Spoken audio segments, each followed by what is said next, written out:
بلا تشریح قرآن کی آیت کا ترجمہ نہیں کر رہا، لیکن محسوس کروانے کے لیے جملہ کہہ رہا ہوں. جی جیسے کہتے ہیں میری جان، ایسے اللہ کہہ رہا ہے تیرے رب کی قسم. پنڈلیوں کو دیکھتا ہے اللہ، ہاتھوں کو دیکھتا ہے اللہ، آنکھوں کو دیکھتا ہے. جی نبی مکرم کے پیروں پہ آ جانے والے ورم کو دیکھتا ہے. یہ تاج کی اگر ہوا پہن کر آ جائیں تو کائنات میں ایسا کوئی کپڑا ہی نہیں ہے جیسا مصطفیٰ نے پہنا ہوا ہے. یہ اگر دو بندوں والی چپل پہن کے آ جائیں تو دنیا میں کسی کے پاس ایسی چپل ہی نہیں ہے جیسی مصطفیٰ نے پہنی ہے. مسئلہ عشق کا مسئلہ ہے. جس شہر میں پانی بھی میٹھا نہیں، جس شہر میں کوئی درخت بھی نہیں اگتا، اللہ کہہ رہا ہے ساری زمین میں سب سے اچھا شہر تو مکہ ہے. نہ کوئی سیب کا پھل نکلتا ہے وہاں، نہ کوئی انگوروں کا پودا لگا ہوا ہے وہاں، نہ کوئی اور پھل وہاں نکلتا ہے. وہاں تو پانی اچھا نہیں ہے.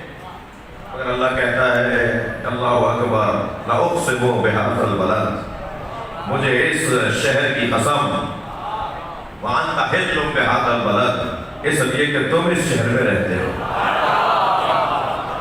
والد وما ولد، اور ایک والد اور ایک ولد کی قسم. اے میرے محمد اس مکے کی قسم، اس لیے کہ تم اس میں رہتے ہو. اور ایک والد بھی رہتا ہے اور ایک ولد بھی رہتا ہے. اس والد کا نام یا آپ بتائیے یا ہم بتاتے ہیں.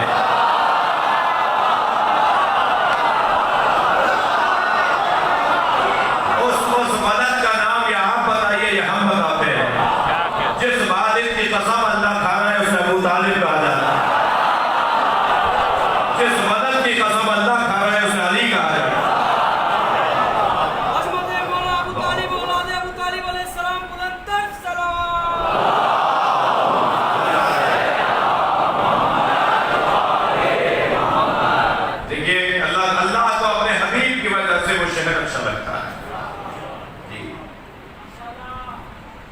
معشوق کا تو محلہ بھی تو اچھا لگتا ہے نا بھائی. تھوڑا سا باہر آ جائیے. میں عشق مجازی کی بات نہیں کر رہا، میں عشق حقیقی وادی میں رہنا چاہتا ہوں. اور جو عشق حقیقی کی وادی میں آ جائے پھر اسے عشق مجازی محسوس ہی نہیں ہوتا. اس لیے کہ عشق مجازی میں معشوق کو پا لینا کمال ہے، اور عشق حقیقی میں معشوق کو پا لینا آغاز ہے. معشوق تک پہنچتا ہے تو وہ آغاز ہے، اور مجازی میں معشوق کو پا لینے کے بعد ختم. جی وصل ہی میں مزہ ہے، ہجر ہی میں مزہ ہے. معاف کیجیے، ہجر میں جدائی میں مزہ ہے اور پا لینے میں ختم. اور یہاں عشق حقیقی کے اندر یہ ہے کہ جب پا لیں گے تو پھر عشق شروع ہوگا. بھائی میں پہلی دفعہ کربلا گیا تھا، دل ہی نہیں کر رہا واپس آنے کو. اب ہر سال جانا چاہتا ہوں، اب ہر دوسرے مہینے جانا چاہتا ہوں. یہ بار بار کربلا اپنی طرف اس لیے کھینچ رہی ہے کہ عشق شروع ہوا ہے. توجہ کر لی. اللہ بھی اپنے نبی سے جب بات کرتا ہے تو اسی لگو لہجے میں. ایک صاحب کہنے لگے مولانا ہمارے جیسے تھے. قل انما انا بشر مثلکم، اے میرے حبیب کہتا ہوں میں تمہاری طرح بشر ہوں. میں نے کہا تمہیں ایک وہی آیت نظر آئی جس میں نبی تمہارے جیسے نظر آ رہے ہیں، جبکہ اس آیت میں بھی تمہاری طرح نہیں ہے. تمہارے ذہن کا مسئلہ ہے، تمہاری سوچ کا مسئلہ ہے. ورنہ اسی آیت میں اللہ نے اپنے حبیب سے کہلوا دیا وَيُوحَىٰ إِلَيَّ، مجھ پر مسلسل وحی نازل ہوتی ہے. تو اگر تم جیسے تھے تو تمہارے اوپر کبھی فرشتہ آیا؟ وہاں تو مسلسل وحی آتی ہے، تمہارے اوپر ایک دفعہ بھی آیا؟ تو قرآن کہہ رہا ہے یوحیٰ الیہ، فعل مضارع ہے، تسلسل کا پیغام ہے. فعل مضارع میں تسلسل کا پیغام ہے. استمرار، یہ مدرسے کی زبان میں کہوں استمرار پایا جاتا ہے فعل مضارع میں. وہاں تو مسلسل وہی آتی ہے، تمہارے پر ایک دفعہ بھی آیا ہے؟ ایسے لوگوں کو مجھے اسی لہجے میں بات کرنے رکھیے. اگر تمہارے اوپر ایک دفعہ بھی فرشتہ آیا نا تو پھر وہ لے جانے کو آئے گا.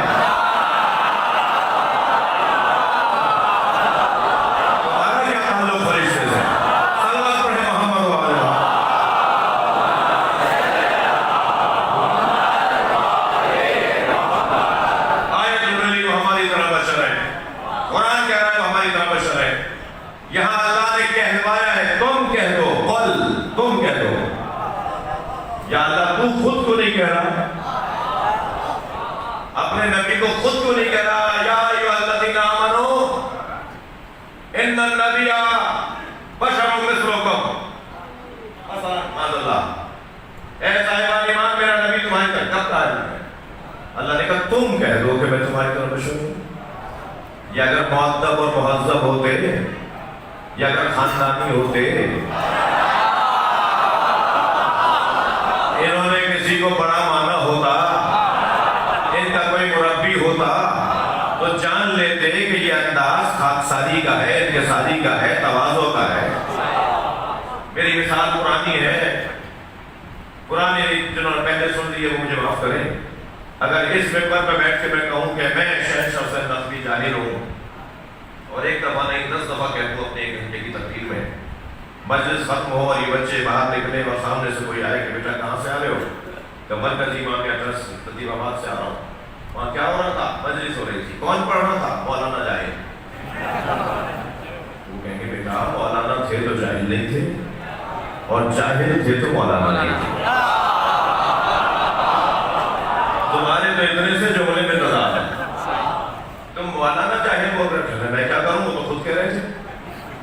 تو پھر وہ جو سامنے والا بندہ ہوگا نا وہ کہے گا اچھا خود کہہ رہے تھے تو پھر بیٹا تم نہیں کہو.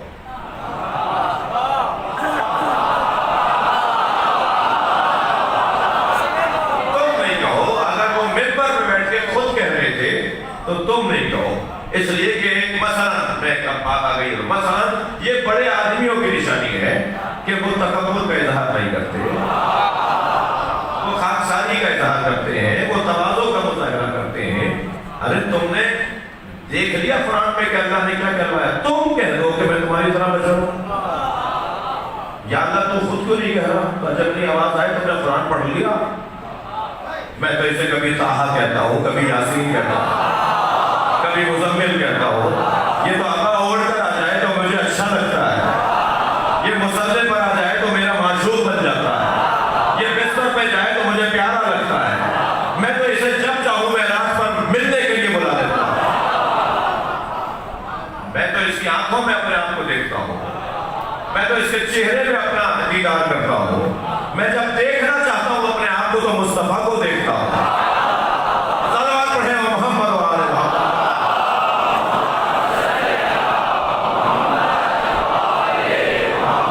بعض جملے جلدی جلدی میں سنگین جملے ہو جاتے ہیں، خوف بھی لاحق ہو جاتا ہے کہ کہیں یہاں پر مسئلہ نہ ہو جائے.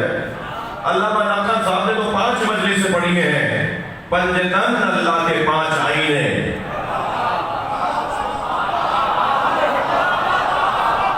ناکھن صاحب کی 5 مجلسیں ہیں، پنجتن اللہ کے 5 آئینے. جب اللہ چاہتا ہے کہ اپنے آپ کو دیکھے تو کبھی حسن کو دیکھتا ہے. صلوات پڑھیں محمد و آل محمد.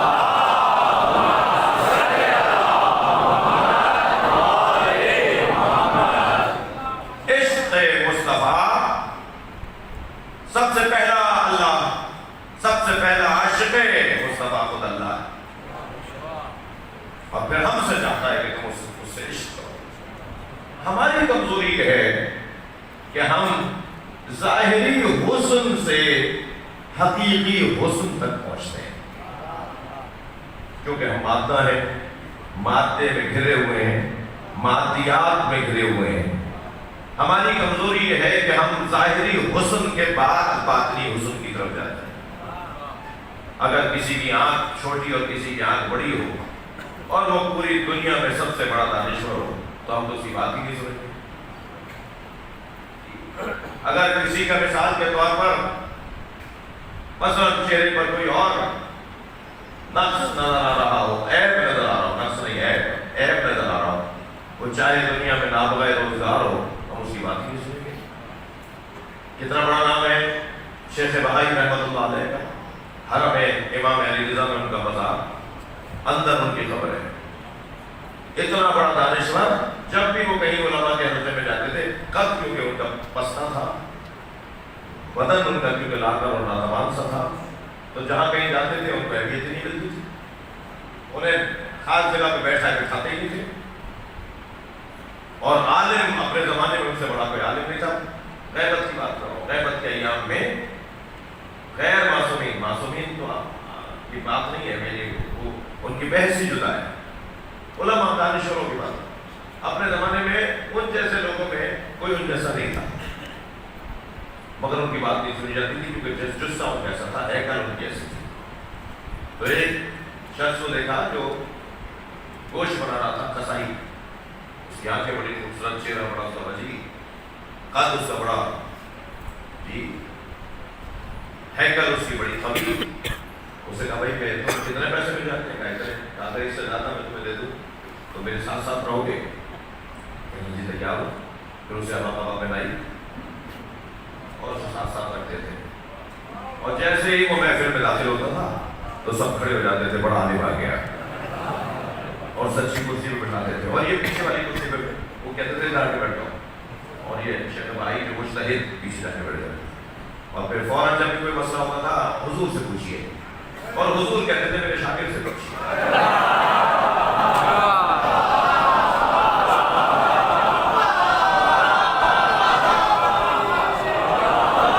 اور پھر وہ شاگرد جواب دیتے تھے، یعنی آیت اللہ شیخ بھائی رحمۃ اللہ علیہ، اور پھر لوگ کہتے تھے شاگرد ایسا ہے تو یہ کیسے ہوگا؟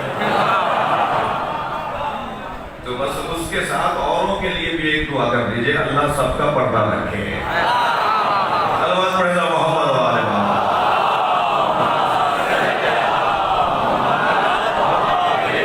یہ میں نے جلدی سے مثال یہ دی، یوں دی کہ یہ ایک ہماری کمزوری ہے، اصل بحث آپ کے ہاتھ میں رہے، یہ ہم انسانوں کی ایک کمزوری ہے کہ ہم ہولیوں کو دیکھتے ہیں، ہم سواریوں کو دیکھتے ہیں، ہم لباس کو دیکھتے ہیں، ان بنیاد، اچھا چہرہ اگر زیادہ خوبصورت ہے تو ہم اس کو دیکھتے ہیں، تو ہم ظاہری حسن سے اللہ کرے باطنی حسن تک پہنچ جائے، ورنہ اسی میں گھرے رہ جاتے ہیں، زندگی تمام ہو جاتی ہے اور ظاہری حسن کے ہی پرستار رہتے ہیں۔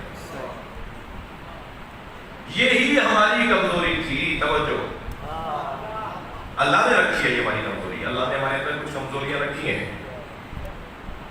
جو اللہ کے ہاں عیب ہے، جو اللہ کے ہاں نہیں ہو سکتا، وہ ہمارے یہاں حسن ہے۔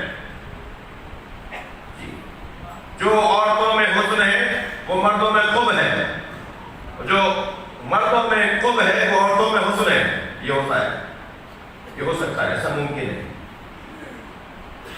ہمارے اندر اللہ نے جو ایک کمزوری رکھی کہ ہم ظاہری حسن کو دیکھ کر، بھائی مجھے معاف کیجیے گا اگر میرا وقت آج تمہید میں مکمل ہو جائے، یہ کمزوری اللہ نے ہمارے اندر رکھی کہ ہم ظاہری حسن کو دیکھ کر باطنی حسن اور حقیقی حسن تک، یعنی حقیقی عشق بن جاتے ہیں۔ اس کمزوری کی خاطر ہی صحیح، اس کمزوری کی خاطر ہی صحیح پروردگار عالم نے اس ذات مصطفیٰ کو اتنا حسن عطا کیا کہ روئے زمین پر ان سے زیادہ آنکھیں کسی کی اچھی نہیں، اس کائنات میں ان سے زیادہ حسین لب کسی کے نہیں، اس کائنات میں ان سے زیادہ ہاتھ کسی کا حسین نہیں۔ وہ ظاہری حسن ایک کمال پر رکھ دیا کہ تم اسی وجہ سے اس سے قریب ہو جاؤ، اور جب تم اس کے قریب ہو جاؤ گے تو یہی حسن مصطفیٰ ہے جو تمہیں قرب الہی تک پہنچا دے گا۔ یہ ظاہری حسن مصطفیٰ، یہ تمہاری کمزوری کی بنیاد پر میں نے یہی صحیح کچھ دیر کے لیے مانی ہے، اس وجہ سے بھی اللہ نے اپنے حبیب کے اندر، اور پھر حبیب کا عکس اگر بنایا، توجہ، یعنی شبیہ مصطفیٰ اگر بنایا، نہیں ایسے نہیں، ایسے نہیں۔ حضرت یوسف اگر کسی کے حسن کے معترف ہو جائیں، اگر حضرت یوسف کسی کے حسن کے معترف ہو جائیں تو وہ محمد مصطفیٰ، اور سرکار دو جہاں اگر کسی کو حسین کہیں تو امام حسن مجتبیٰ۔ صلوات پڑھیں محمد و آل محمد۔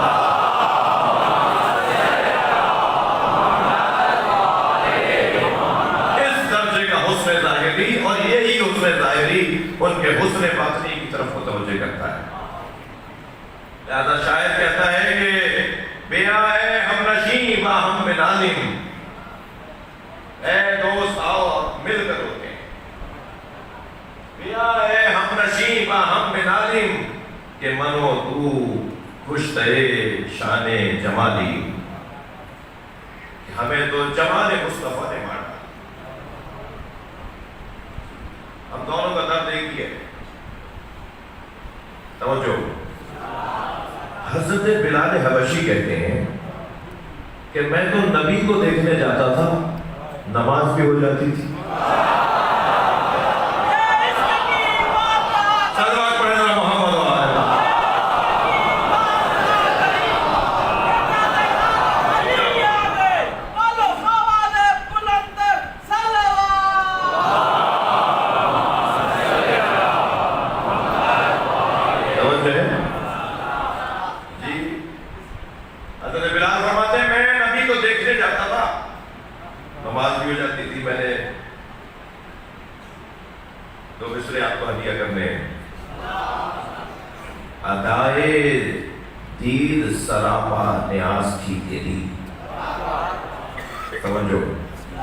بلال حبشی کا اس انداز کو در ذہن رکھتے ہوئے، ادائے دید سراپا نیاز تھی تیری، کسی کو دیکھتے رہنا نماز تھی تیری۔ صلوات پڑھے محمد و آلہ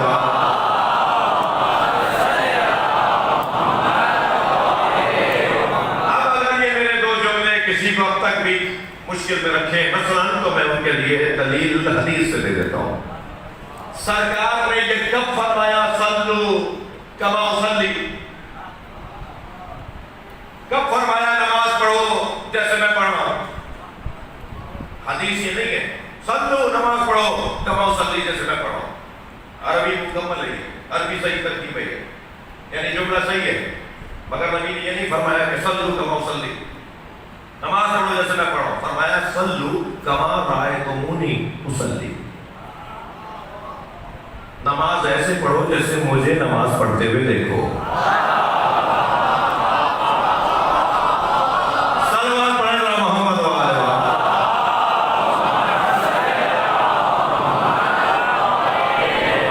نبی کو دیکھنا خود اللہ کی نماز نہیں، میری بات نہیں گئی۔ کیا فرمایا؟ نماز ایسے پڑھو جیسے نماز پڑھتے ہوئے مجھے دیکھو۔ تو یا رسول اللہ ہم تو آپ کو دیکھ رہے تھے، نماز ہو گئی۔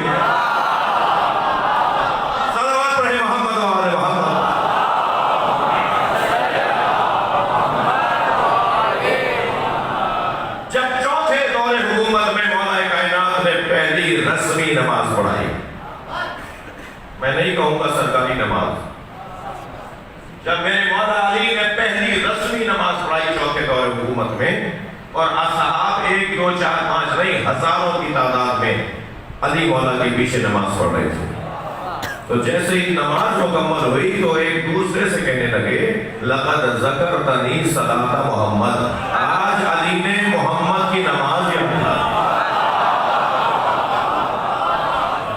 یاد آ گیا کہ نبی ایسے پڑھتے تھے، یاد آ گیا کہ نبی ایسے پڑھتے تھے۔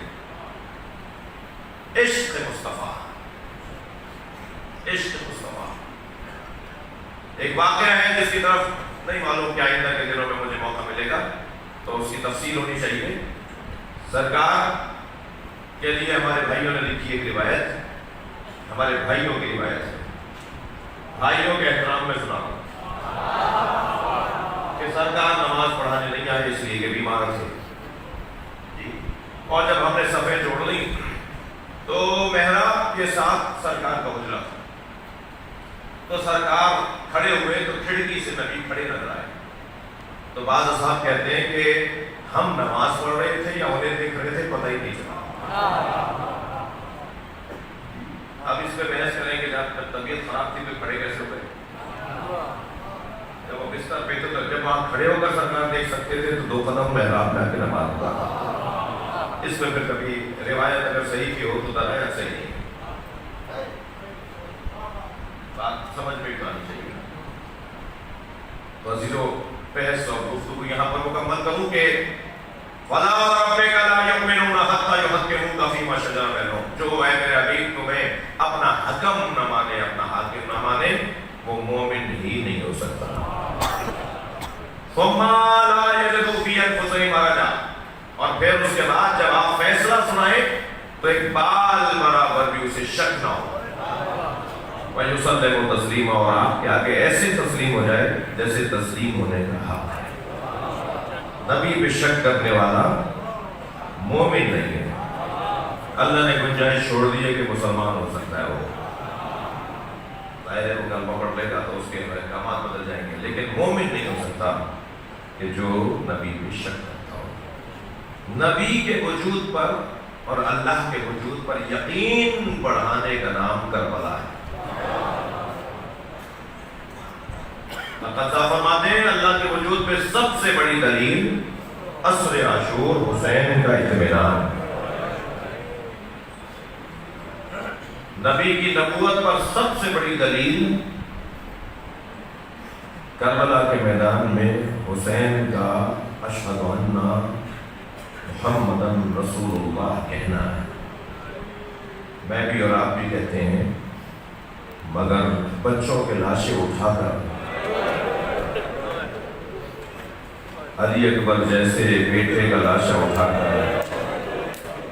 اور آخر میں علی اصغر کا لاشا اٹھا کر اگر اس کے بعد بھی کوئی کہے اشہد ان محمد رسول اللہ، میں گواہی دیتا ہوں کہ محمد اللہ کے رسول ہے، تو یہ خود عمل دلیل نبوت مصطفیٰ ہے. امام حسین کی کیفیت یقین بڑھانے کا اور عشق بڑھانے کا ایک ذریعہ ہے. ایک عاشق نے ساری کائنات کو عاشق بنا دیا، جس کو کربلا میں اکیلا کر کے مارا. آج سب سے زیادہ اسی کے نام پہ مجمع جمع ہوا ہے، سب سے زیادہ حسین کے نام پہ مجمع جمع ہوا ہے. یہ امام بارگاہ جب بنا تھا بہت بڑا تھا، اب یہ امام بارگاہ میں چھوٹا لگتا ہے. امام بارگاہ چھوٹا نہیں ہوا، حسین کے عاشقوں میں اضافہ ہوا. یہ جو آپ کی آنکھ سے آنسو ٹپکتا ہے، یہ جو ہمارے ضمیر کو اطمینان بخشتا ہے، یہ جو ہمیں غم دنیا سے نجات دیتا ہے. مولانا 2 دن سے طبیعت بجھی تھی، آج آپ کی مجلس میں مصائب سن کر جب نکلا تو میری ساری جو روح کے اوپر تناؤ تھا، میری روح پہ جو تناؤ تھا وہ ختم ہو گیا. بڑا سبک ہلکا اپنے آپ کو محسوس کر رہا ہوں، جیسے بوجھ اتر گیا. یہ اگر ہماری کیفیت ہے تو یہ وہی کیفیت ہے جس کی تائید امام رضا نے کی ہے. یا ابن شبیر، جب غم دنیا تمہیں گھیر دے تو خبردار غم دنیا میں نہ رونا، میرے جد حسین پہ رو لینا. تمہارا یہ رونا تمہیں غموں سے نجات دیتے ہیں. عزتداروں چلیے کچھ دیر کے لیے کربلا چلیے. میں نے ایک جملہ کہا، اسے اور بہتر کروں. لاشیں تو حسین نے بہت اٹھائے، مگر رونے والوں 4 لاشوں پہ حسین بہت روئے. ایک لاش جس پر حسین بہت روئے وہ قاسم کا لاش ہے. اجرکم اللہ، اجرکم اللہ. خدا کسی غم نہ ہوئے. جب امام حسن مجتبیٰ کو زہر دے دیا نا، سنیں کہ وہ زہر ایسا تھا کہ اگر سمندر میں ڈالا جاتا تو میلوں تک مچھلیاں مر جاتی. سمندر کے اندر میلوں تک مچھلیاں مر جاتی. رو رہے نا. جب امام کو زہر دیا نا تو امام روزے سے تھے، یعنی کہ افطار میں زہر دیا گیا ہے. میرے مولانا نے 2 گھونٹ لیا اور واپس طرف رکھتے ہوئے فرمایا تیری مراد اس سے پوری ہو جائے گی. اجرکم اللہ، اجرکم اللہ. اور اس زہر نے اثر یہ کیا کہ امام کا جگر کٹ گیا. امام حسین اپنے بھائی کے قریب بیٹھے ہیں کہ قے کی کیفیت ہوئی. امام کا جگر قے کے ذریعے سے باہر آ رہا ہے. تش لایا گیا.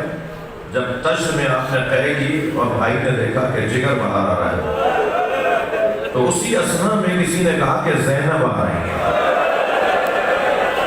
اللہ جو رونے آئے اپنی آوازوں کا اللہ. میرے مولا حسن نے فرمایا بھائی حسین یہ تشت ہٹا لو. بھائی حسین یہ تشت ہٹا لو. میری بہن سے برداشت نہیں ہوگا. میں سارے مجمع کے ساتھ مل کر امام حسین امام حسن کی خدمت میں کہوں گا مولا آپ کی بہن کا بڑا حوصلہ ہے. یہ 70 قدم کے فاصلے سے بھائی کو ذبح ہو کر یہ علی اکبر کے لاشے کو اٹھا کے لائی. اجرکم اللہ. اسی اسنا میں امام حسن نے اپنی زوجہ جناب ام فروا کو بلایا اور کچھ وصیتیں فرمائی. 2 سال کا سن ہے جناب قاسم کا. گود میں ہے، ماں کی گود میں ہے. اپنے سینے پہ لٹا کر پیشانی کا بوسہ دیا، گلے کا بوسہ دیا، سینے کا بوسہ دیا، دونوں بازوؤں کے بوسے دیے. تو بی بی ام فروا روتے ہوئے فرماتی ہیں اے میرے بھائی میرے بچے سے یہ انداز شفقت آپ کا پہلے نہیں تھا. یہ انداز آپ کا پہلے نہیں تھا. آنکھوں میں آنسو آ گئے. اس بدن پہ گھوڑے دوڑے.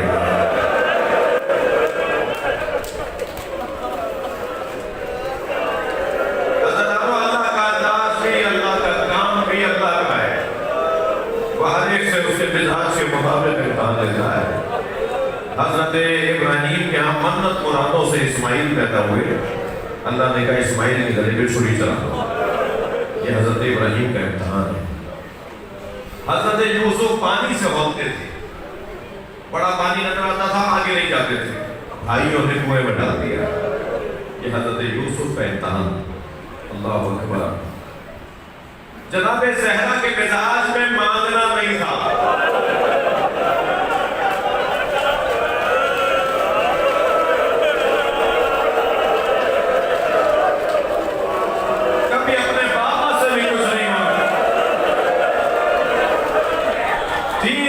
کنیز مانگنے جاتی رہی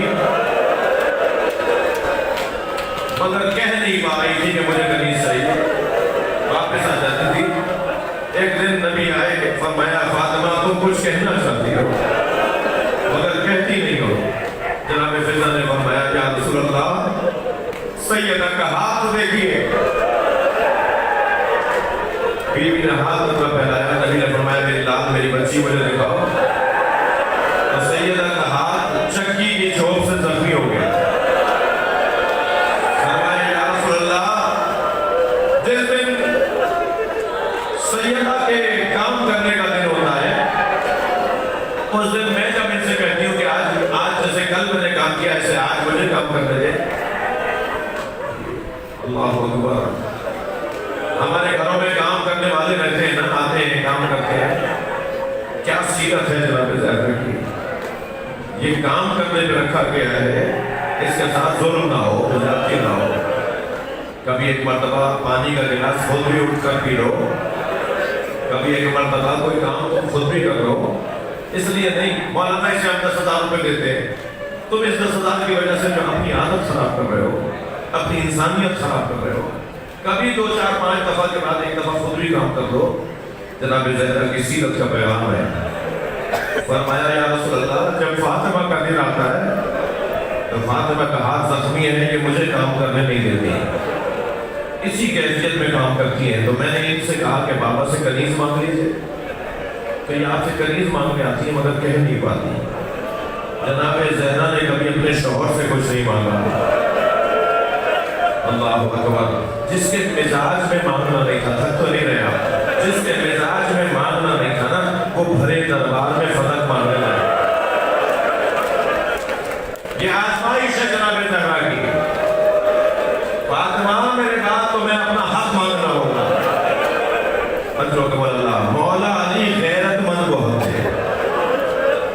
مولا علی غیرت مند بہت تھے. بازار میں ایک یہودی عورت کو پٹتے ہوئے دیکھا. علی نے 3 دن تک کھانا نہیں کھایا. جب کھانا سامنے آتا تھا فرماتے تھے میں نے ایک عورت کو پٹتے دیکھا. جو ایک اجنبی عورت کو پٹتے دیکھے اپنی آوازوں کا انداز کریں گے. وہ